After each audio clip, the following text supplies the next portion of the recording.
Philippe de Villiers, ce soir, quel message vous souhaitez adresser aux Français qui nous regardent? Je vais vous faire une confidence, à tous les deux et à tous les amis qui nous regardent. Il m'arrive de plus en plus souvent, et surtout cette semaine, de me réveiller en sursaut,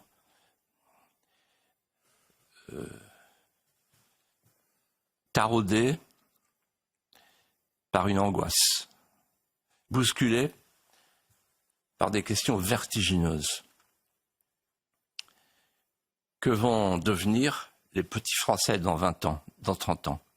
Seront-ils des étrangers dans une France nominale qui n'aura plus de France que le nom?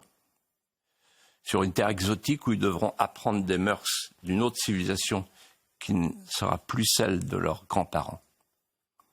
Est-ce qu'on va les élever comme des Français reniés, comme disait autant de Jeanne d'Arc?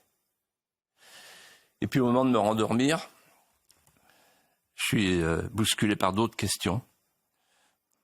La plus importante, comment on peut parler à tous ces Français qui, encore aujourd'hui, somnolent et n'ont pas conscience que le pronostic vital de notre pays est engagé.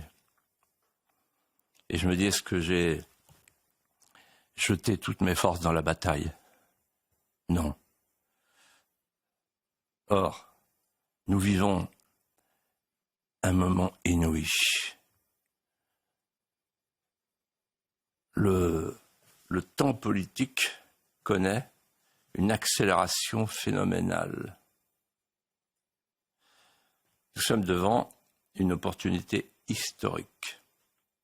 C'est peut-être la fin, c'est sans doute la fin d'un monde, d'une caste qui avait entrepris de faire de la France le laboratoire planétaire du paradis diversitaire. Je reprends là l'expression de Mathieu Bocoté. Alors, aujourd'hui,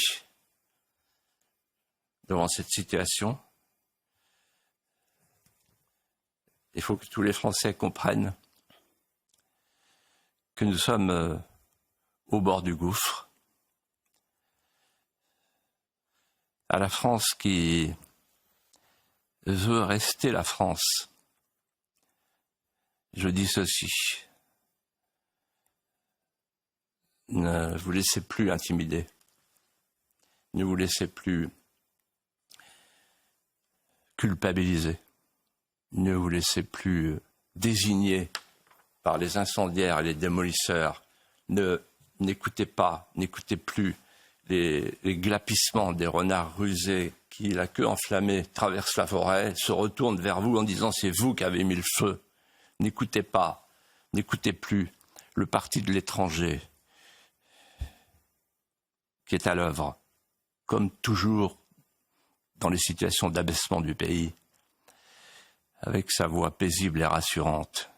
Ce qu'il vous promet, c'est l'engourdissement qui précède la paix de la mort. À la France qui veut rester la France, à la France qui pense que la France, c'est plus que la France du moment, et qu'une nation, c'est une mise en image allégorique des tendresses enfouies. Je dis ceci: soyez, dans les jours qui viennent, la France des consciences dressées, de l'espérance française.